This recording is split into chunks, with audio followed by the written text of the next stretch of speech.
Hai, Mr. Eko here.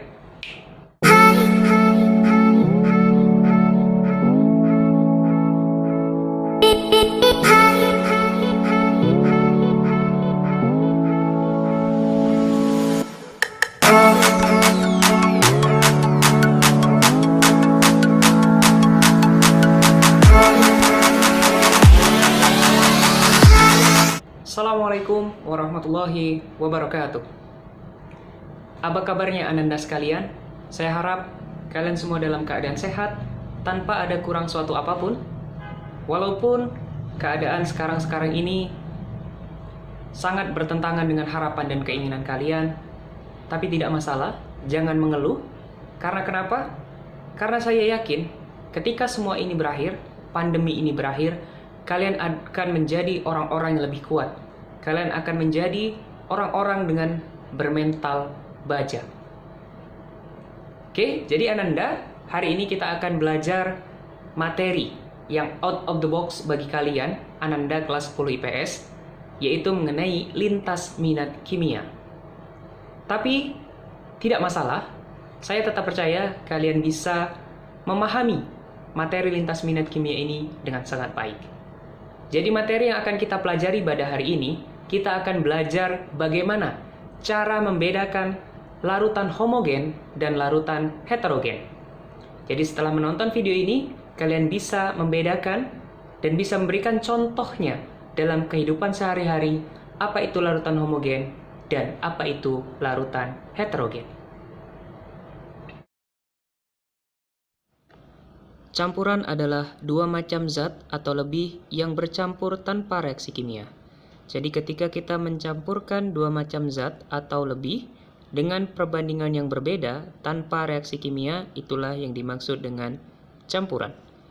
Ketika kita berbicara mengenai campuran, ada dua macam jenis campuran, yaitu dibagi menjadi dua, yang pertama homogen dan yang kedua adalah heterogen. Kita akan bahas apa itu campuran homogen. Campuran homogen adalah campuran dua atau lebih zat yang komposisi pada semua bagian sama. Kita akan menonton ilustrasi sebagai berikut. Jadi ini ada gula, ada lemon, kemudian ketika dicampurkan menjadi larutan lemon ya. Tentunya sangat enak ini ketika diminum ya. Aduh, panas-panas, kita minum ini tambah es. Seger banget ya, kayak gitu. Kemudian ilustrasi yang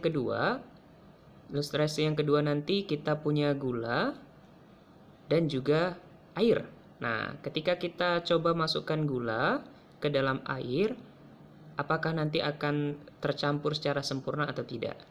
Oke, gulanya kita ambil, kemudian kita masukkan dan kita aduk.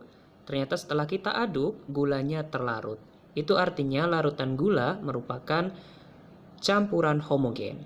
Dapat disimpulkan juga campuran homogen adalah campuran yang bisa menyatu antara pelarut dan juga terlarutnya sehingga tidak bisa dibedakan lagi.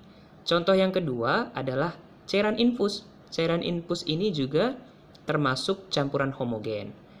Kemudian yang ketiga adalah larutan campuran cuka, ini juga termasuk dari campuran homogen dalam kehidupan sehari-hari.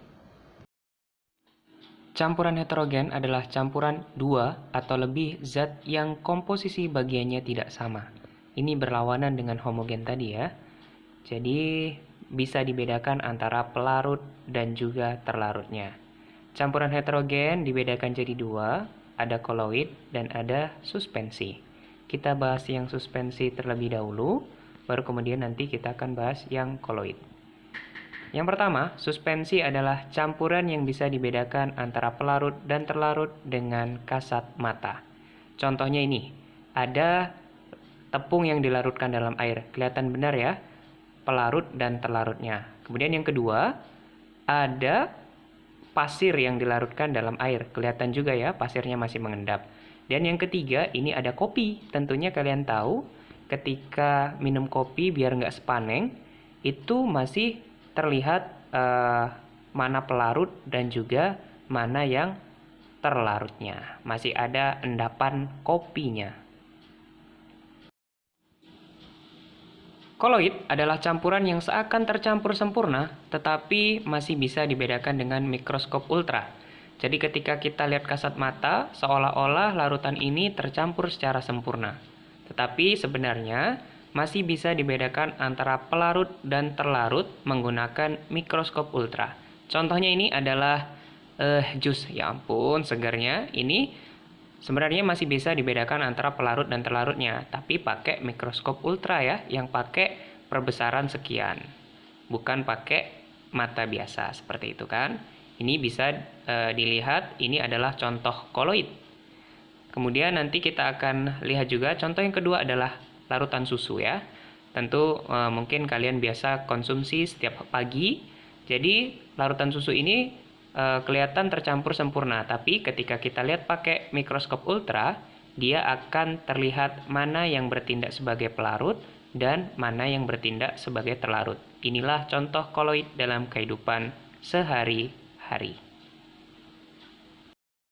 Baik Ananda, itulah tadi bagaimana kita sudah sama-sama belajar bagaimana cara membedakan campuran, baik yang homogen dan juga yang heterogen. Jadi yang campuran homogen adalah campuran yang dia tidak bisa lagi dibedakan antara pelarut dan terlarutnya karena dia sudah tercampur secara sempurna. Oke, kemudian yang kedua, campuran heterogen. Campuran heterogen ini adalah campuran yang sebenarnya masih bisa dilihat atau dibedakan mana terlarut dan juga mana yang terlarut. Campuran heterogen sendiri dibedakan jadi dua, ada yang suspensi. Nah, kalau yang suspensi ini kita bisa dengan mudah membedakan mana yang pelarut karena terbentuk endapan, itu terlarutnya. Kemudian ada juga koloid. Nah, koloid ini agak susah membedakan antara pelarut dan terlarutnya karena dia harus menggunakan mikroskop ultra. Baik Ananda, itulah tadi pembahasan yang kita bahas pada hari ini. Terima kasih, semoga bermanfaat dan dapat dipahami.